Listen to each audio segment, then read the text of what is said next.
Okay, we are live for another Amuna Changemakers episode, if you will. Amuna is one of the largest social service agencies in Israel. It provides care for approximately 10,000 people on a daily basis. From infants to seniors, Amuna improves the lives of Israel's most vulnerable. A changemaker is someone who makes a beneficial impact on the world around them. Their actions help support vulnerable people, bring families together, ensure businesses survive, and change lives for the better. This year's Amuna Toronto annual dinner will be a virtual event where we will be celebrating the incredible change makers who have positively impacted our community during the pandemic. So, for that reason, I am standing here in an interview with Dr. Pakes in Toronto. So, welcome, Dr. Pakes. Thank you. Thank you so much for coming on. Tell us a little bit about your work, the way it has looked pre-COVID, and what your role looks like now. Sure. It's always busy like any of us. And if you have 5 kids in Jewish schools, you have to have 5 jobs, which I do. I'm the program director of the residency program at the University of Toronto. So the people who I'm training are the people who are, Eileen Davila, Barbara Yaffe, Bonnie Henry, many of the names that you probably wouldn't have recognized beforehand, the chief medical officers around the country. But those are people who are graduates of our program.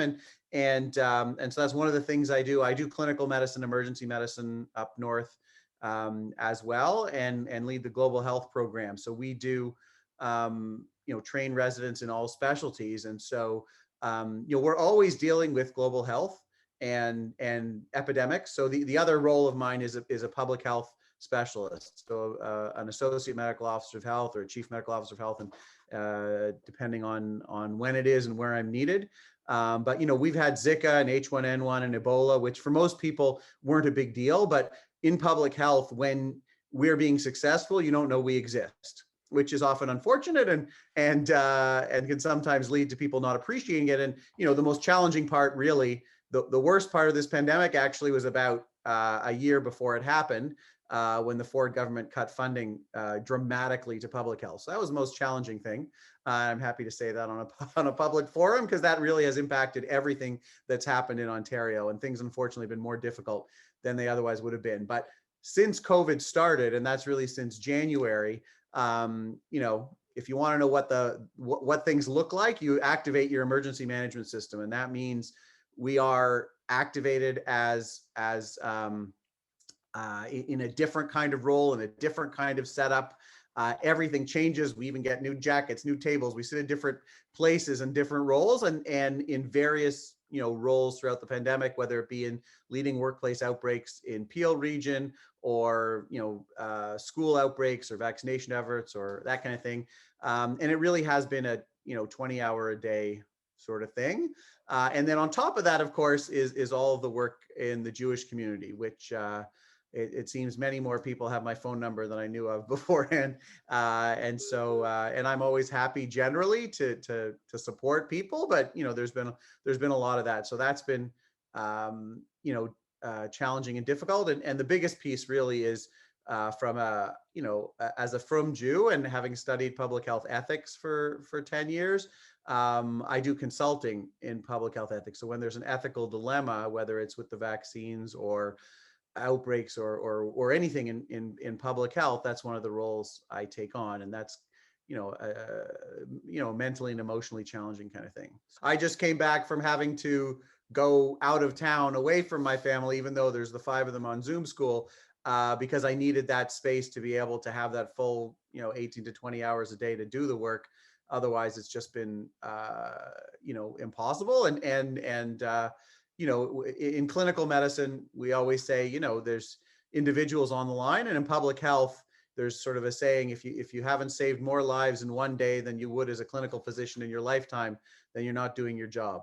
We say that to make ourselves feel better at times, but between the opioid epidemic and which is still going on, and a bunch of others pre-COVID, this is pretty true. So it's interesting. I hope you're just doing as best as you can. I just want to ask you, how are you? I don't think anybody asks how you're doing. You're just like, oh yes, it's a running joke that when we say good morning to each other, how are you doing? People lately have started saying how it is, and it is, it is challenging, and certainly in public health physician leadership roles, it's one thing, but many of our staff, anyway, this isn't a plug for public health, but our staff and directors in our emergency management structure are working, as many hours, and they're not getting the thanks at all. Not the people vaccinating or whatever, the people in charge of operations, the people in charge of planning. It's amazing the work that they're doing. And so when we ask each other how we are, we've been, Yeah, saying it honestly lately, which has been always interesting. for sure. So, as a public health specialist, your world has hopefully been very influential in helping keep our communities safe. Unfortunately, it seems the tensions are pretty high. People are looking to lay blame somewhere to make sense of things. What has been the most challenging part of your experience in communication with government and medical leaders? So as an academic as well as a public health physician, I have the ability to speak out in some ways, as long as the media doesn't find out what my real role is. Hopefully, they won't be watching this video, but I have various roles. But one of them, as an academic, allows me to speak out, and so that has put me in a position um, to do that and to speak to various levels of government in various ways that I think have been impactful for the Jewish community and also a number of communities. I mean, knowing how different the Frum community is than general society, even though we look very much the same. And in fact, we just had this discussion because there's an anti-Semitism working group at the University of Toronto about addressing anti-Semitism at U of T. And we just had a meeting now. And that is the big issue, is that we kind of look like everybody else, but we fundamentally live in a different world. And many groups do, but being in the position that we're in, that I'm in as well, understanding that when you close a church that only operates on Sunday and can go virtual, that's just, it's completely different, obviously, than closing a shul. People daven 3 times a day. And when mosques, were in the same position, they daven 5 times a day. Right now, it's Eid al-Fitr, it's the end of Ramadan. The fact that as a Jew, I can understand where many of those other communities are coming from and how little people in power, understand how things either get interpreted or play out in those communities. It's been really impactful, and it's been great being part of Kol COVID, but also liaising with the Canadian Muslim Task Force, which has been absolutely incredible, and the South Asian Task Force, and many others, and sort of being in a position where I can take their concerns right to the highest levels of government directly and have things change in a meaningful way. It is really very gratifying. So, And those communities have done a great job, and ours has done different sectors have done a different degree of good job. so there's two roles you have. You're a big part of your identity is, of course, being a devout and devoted Jew, and being a seriously involved and devoted medical professional. And those two worlds have come together in the way that you've been communicating with government and medical leaders, almost on behalf of, with this inner eye or inner understanding of the world of religion, and how that operates differently, of course, in the Jewish community and others, to help bring a little bit of nuance into the world, into with policies and things like that. It sounds like. Yeah, and it's not only religion, certainly, but I have very close colleagues that I work with on a daily, if not hourly basis, who are leading the Black community as well. And while many of the issues in each one of these communities are different, it's actually valuable to understand how they're different, why they're different, because that way you can actually go after some of those things that are impacting them in this pandemic most significantly. And I think we've actually done a really good job, despite the best efforts of some other people, to not have us be successful accidentally, but sort of, malicious negligence, we call it. I think we've been pretty successful. So that's been gratifying. And that's a big part of, I bring that, as do a number of other people, bring that from our experiences from Jews.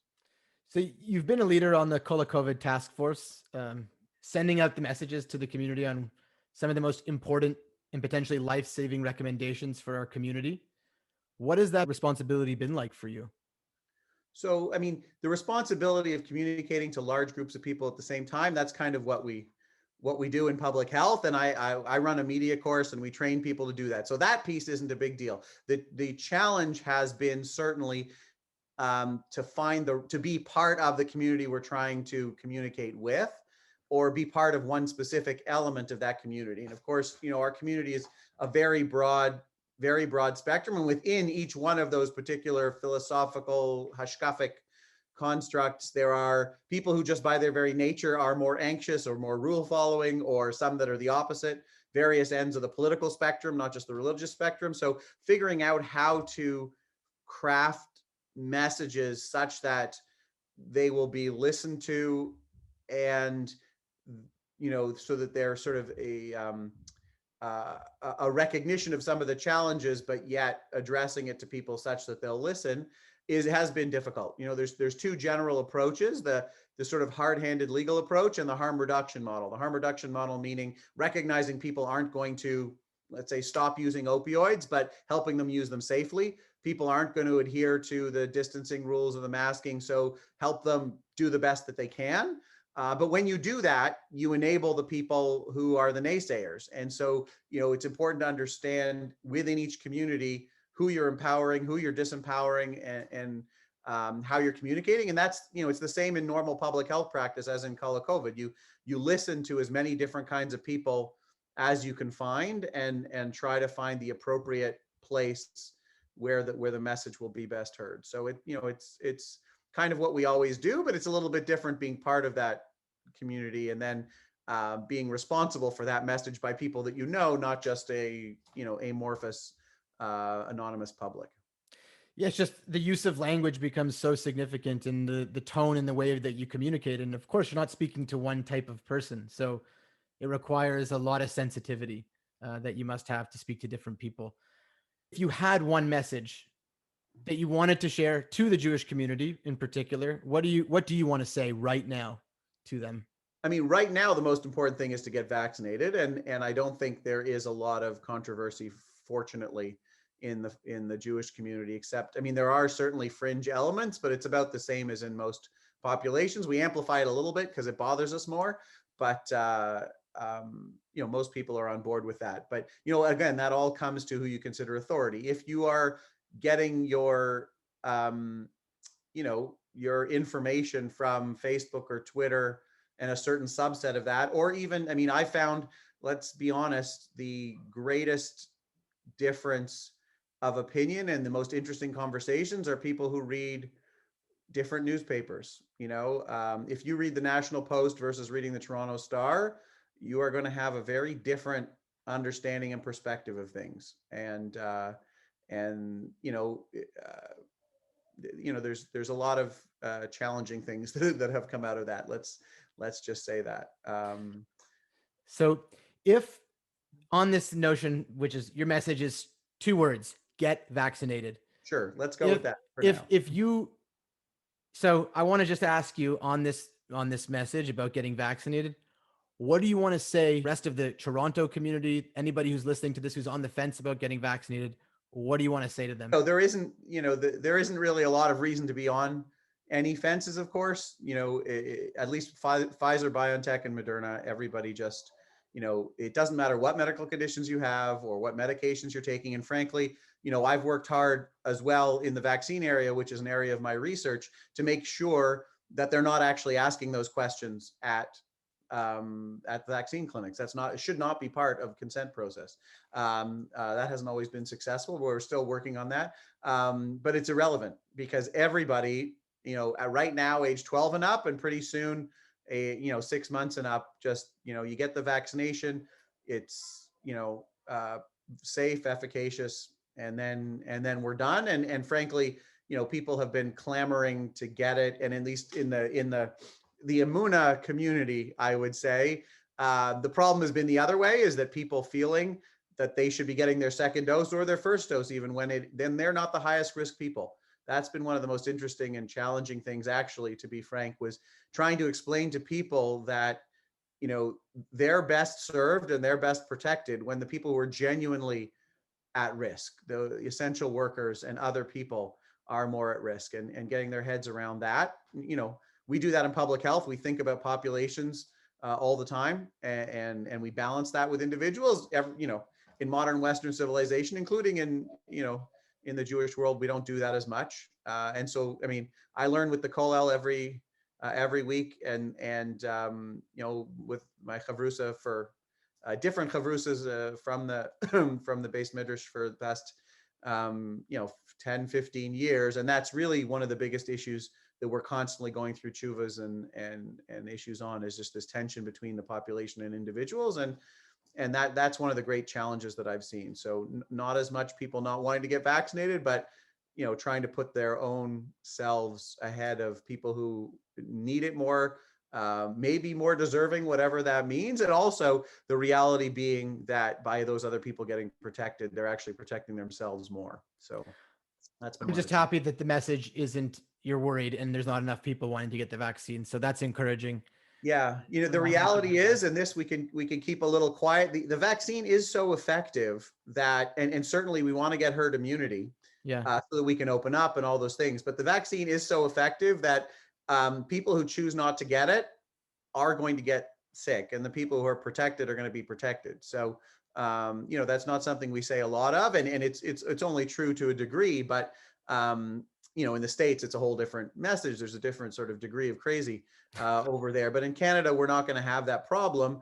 But for people who are truly hesitant, it's not like, some other diseases. If there's truly a 10, 15% of people who don't get it till later, those are chances are the people who are going to, get ill. Many of them will recover just fine, but that just means, unfortunately, they're going to be at higher risk. So let's save that. Stop taking your chances. Go get the vaccine. Hopefully we can all stay safe as possible. Thank you so much for all the work that you and your team and all the people that aren't in the news have been doing for our communities. We're so grateful for your time. Thank you. And for being an Emunah change maker. Yeah, thank you for the honor. Much appreciated. And